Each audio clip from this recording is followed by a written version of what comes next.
Hello, my name is Seth Davis from Ziran Martial Arts. Today I'll be presenting a review of a sword from Ryan Sword. So the first sword that we're going to review today is this sword. Ryan Sword has it listed as a ninja straight sword. The technical term for this is a Chokuto Moroha, and what that means is double-edged straight sword.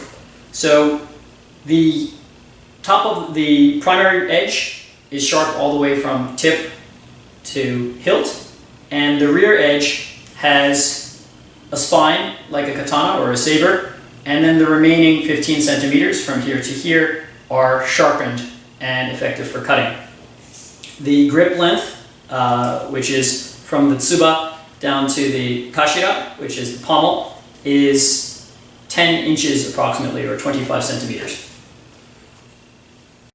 Okay, for this sword, the function that we had planned was that it was going to be able to cut through medium to hard targets, and what medium targets represent are mats, typically, and bamboo. Hard targets are anything heavier than that, usually cowbone or some similarly hard target. So this sword, we didn't actually end up testing it on cowbone because we tested some other swords on cowbone, and we decided that this sword would not be suitable for cutting cowbone, and we didn't want to destroy it at that point. What it was extremely effective at cutting was through bamboo. It cut perfectly well through plastic bottles, and it was perfect on mats. The reason that it worked extremely well is because the amount of niku that it had on it was not an extreme amount. It had a modest amount of niku. It's barely measurable. So this is more of what you'd call a diamond geometry as opposed to a sword that has lenticular geometry. If it does have any level of lenticularity, it's negligible, but it cut equally well on both the back edge and the front edge. The fittings on this specific sword are using their T6 fittings, and they're made up of copper with some paint on them. And this sword is using Japanese style fittings. Even though our intention is to practice Chinese martial arts with it, this was the most cost-effective way, at least initially, for us to begin with this type of double-edged straight sword. And the fittings, you'll notice here the wrap is somewhat sloppy. That's not Ryan Sword's doing, that's my doing. I had to rewrap it. I took it apart and rewrapped it because I wanted to change the balance on the sword. And so I took the wrap off, put on some additional menuki, which are these display pieces that go in there, but they do affect the balance of the sword somewhat. So I added extra menuki with some ballast underneath to bring the balance point a little bit more to where I like it, which is around 3 to 3.5 inches. It was a little bit further than that initially. If you request better balance or a specific balance from Ryan Sword, they'll do their best to accommodate you.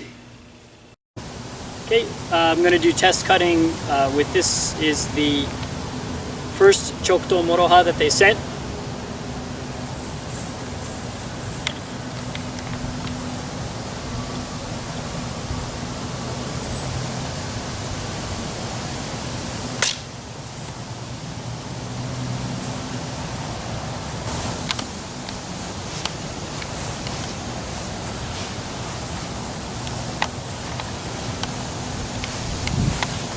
Okay, so this has a very clean cut, very easy to go through for a first mat cut, and blade is fine.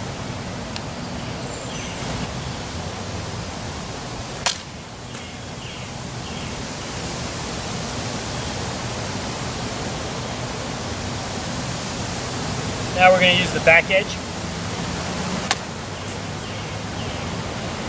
Back edge up speed. Double grip. Okay, this is our Chokuto Moroha with less niku. Let's see how it cuts on bamboo.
Okay, cut through the bamboo a whole lot better than the one with a lot more niku on it.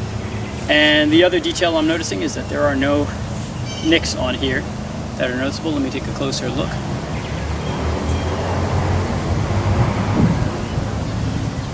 No, looks clean from everything that I can see.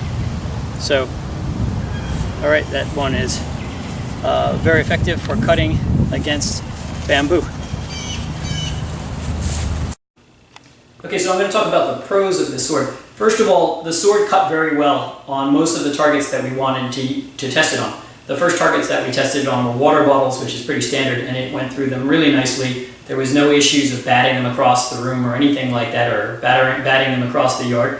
What worked really nicely was when we started to get into bamboo, and also when we cut through tatami mats. It cut beautifully through all of those different targets. I did not go ahead and test this on cowbone because we tested another sword that had more niku, and that sword took some abuse, so I didn't want to destroy this sword. First I tested on the swords that were designed for heavy cutting before I wanted to go ahead and abuse this sword. So if I was taking this to cowbone, I would consider that abuse of this weapon, and I didn't want to do a destruction test on it. So the other characteristics of it is I was very happy with the geometry of it, the shape of it.